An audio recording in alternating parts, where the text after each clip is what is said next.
My 35th birthday dinner was at Oceanside, the upscale restaurant in Cape Cod where my parents spent every summer weekend. The same restaurant I've been paying for them to enjoy for the past 4 years. 20 people gathered around the long table: my parents, my older brother Nathan and his wife, my younger sister Lily, various aunts, uncles, and cousins. Everyone was dressed up, everyone smiling, everyone ready to celebrate. Or so I thought. A toast, my father announced, standing with his wine glass. To my daughter Alexandra, who's turning 35 today. Everyone raised their glasses. I smiled, waiting for the usual birthday sentiments. Alexandra's done very well for herself, Dad continued. Started her own consulting firm, travels the world, drives a nice car. She's always been our success story. Something in his tone made my smile falter.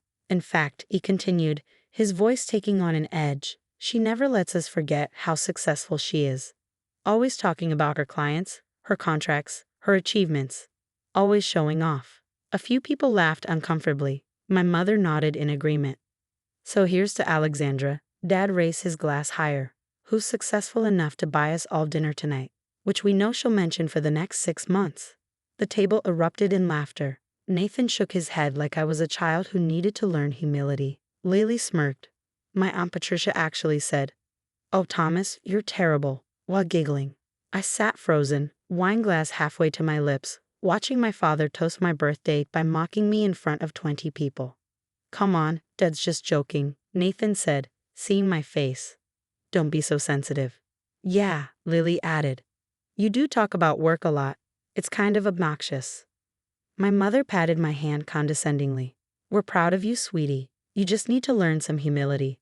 Success is nice, but bragging isn't attractive." I set down my wine glass very carefully. "When have I bragged?"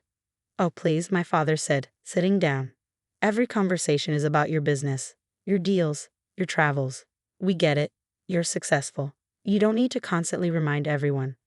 "I talk about my life. My work is my life. What else would I talk about?" "Anything else," my mother said. "Family, hobbies, other people's accomplishments. But no, it's always the Alexandra show." Last month, Nathan chimed in, "You spent 20 minutes at Mom's birthday talking about your contract with that tech company. Nobody cared, but you just kept going." "You asked me about work," I answered. "For 20 minutes? That's not answering, that's bragging." I looked around the table. 20 people who'd shown up to celebrate my birthday. 20 people who apparently agreed that I was an insufferable show-off who needed to be taken down a peg. "So this whole dinner," I said slowly, "was to humiliate me?" "Don't be dramatic," my father waved his hand. "It's constructive criticism. You're too focused on success and not enough on family. We're trying to help you." "By mocking me at my birthday dinner?" "By being honest with you," my mother said. "Someone needs to tell you these things. You've become insufferable with all your success talk." I stood up. "Thank you for the feedback. And thank you all for coming to my birthday dinner, which, for the record, I wasn't planning to mention for the next 6 months. I was just going to pay for it quietly, like I always do. But since we're being honest, let me be honest too." "Alex," Nathan started.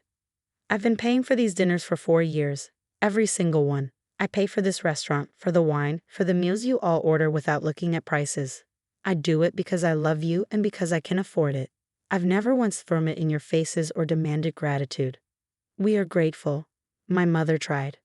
"I also pay the mortgage on the beach house. Have been for 4 years. The same beach house where you spend every summer weekend, where Nathan and Lily bring their families, where you host barbecues and tell everyone about your vacation home.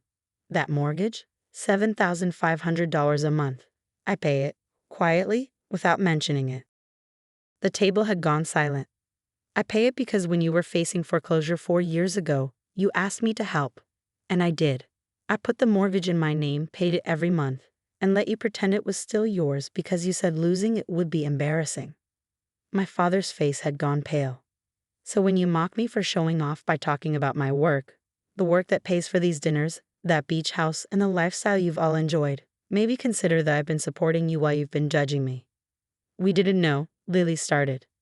"You didn't want to know. You wanted to enjoy the beach house and the dinners without acknowledging where they came from. And when I talked about work, about how I earned the money that funded your lifestyle, you called it bragging." I picked up my purse. "Happy birthday to me. Enjoy your dinners. I'm leaving." "You can't just leave," My mother said. Who's going to pay? You are. You're all adults with jobs. Figure it out. Consider it practice for the future. I walked out of that restaurant and drove away while my family scrambled to cover a $1,400 dinner bill. The next morning, I called my financial advisor. Michael, I need to sell a property, the beach house in Cape Cod. The one with your parents' names on the deed. Their names are on the deed for tax purposes, but I own it through the trust. It's legally mine. I want to sell it. Can I ask why? Because they called me a show-off for talking about the work that pays their mortgage. So now they can have the satisfaction of not being shown off to anymore. Understood. I'll start the paperwork. One more thing. Stop auto pay on that mortgage effective immediately. Are you sure? If you're selling, it might take 60 to 90 days.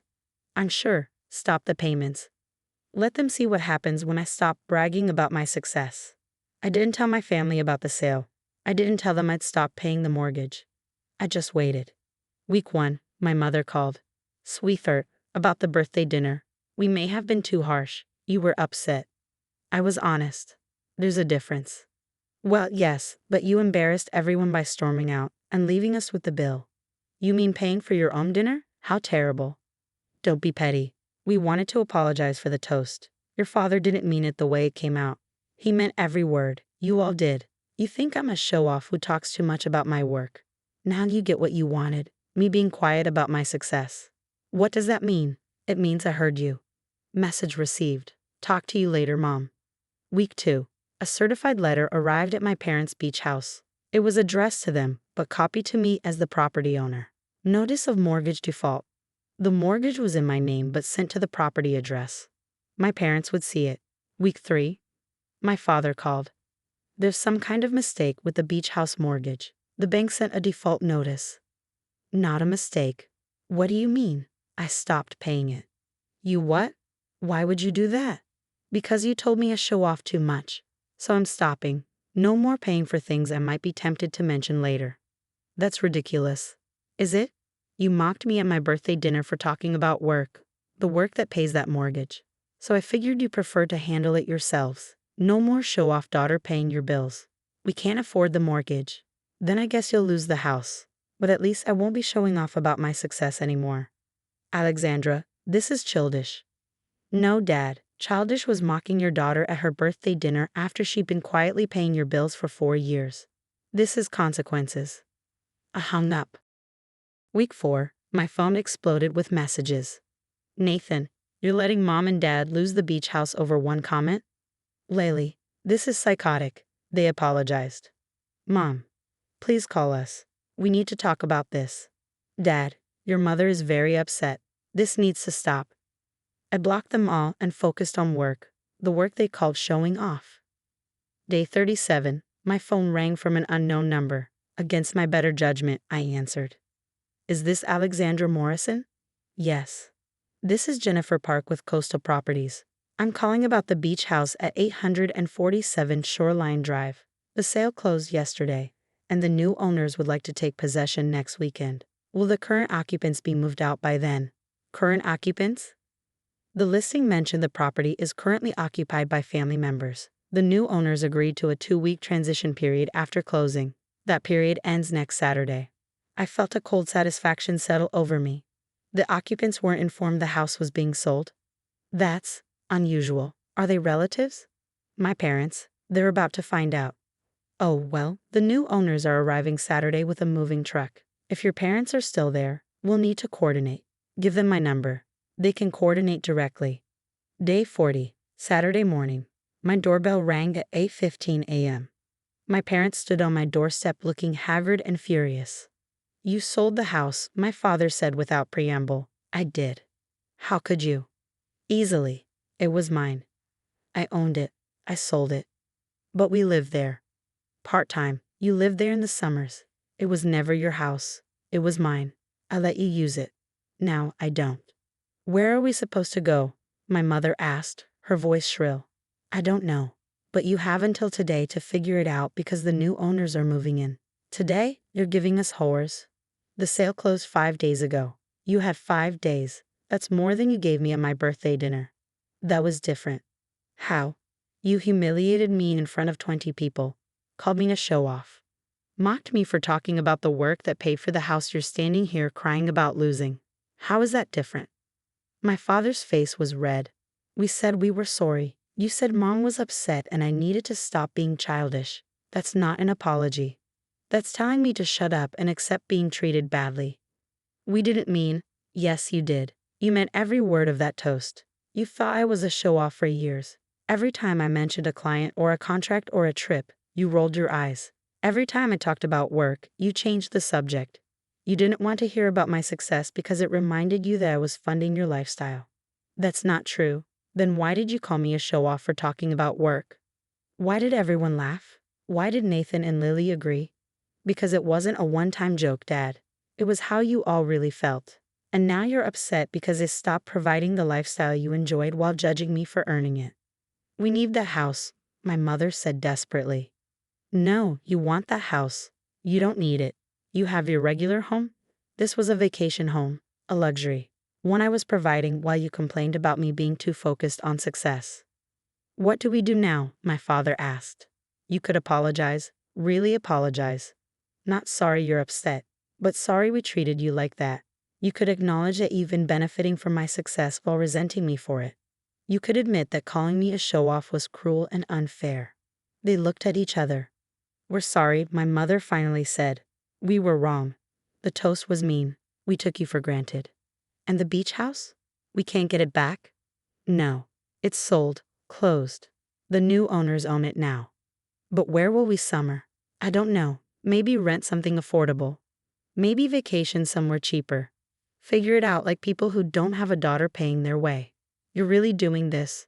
My father asked. Cutting us off? Over a toast? I'm setting boundaries. You want to mock me for success? Fine, but you don't get to benefit from that success while doing it. You don't get to call me a show-off and then cry when I stop paying for your luxury vacation home. We said we're sorry. And I heard you. But sorry doesn't give you back the house.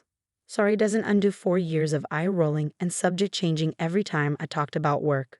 Sorry doesn't erase you toasting my birthday by humiliating me. What do you want from us? My mother asked. I want you to understand that you hurt me. I want you to see that you took me for granted.